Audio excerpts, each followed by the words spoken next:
Forgive me, Dr. Jacobs. Are you an MD? A PhD. A PhD?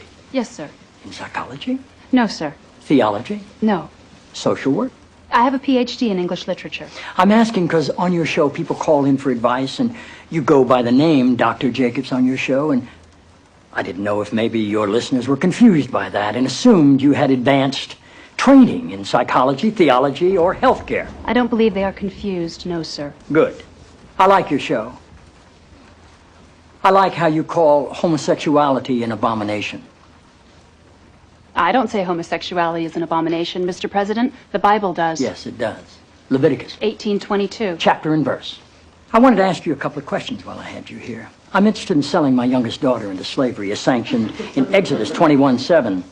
She's a Georgetown sophomore, speaks fluent Italian, always cleared the table when it was her turn. What would a good price for her be?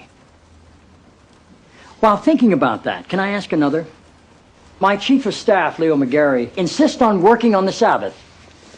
Exodus 35:2 clearly says he should be put to death. Am I morally obligated to kill him myself, or is it okay to call the police? Here's one that's really important, because we've got a lot of sports fans in this town. Touching the skin of a dead pig makes one unclean, Leviticus 11:7. If they promise to wear gloves, can the Washington Redskins still play football? Can Notre Dame?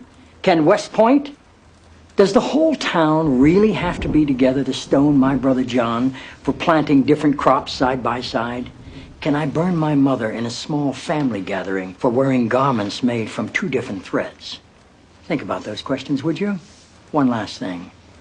While you may be mistaking this for your monthly meeting of the ignorant tight-ass club, in this building when the president stands, nobody sits.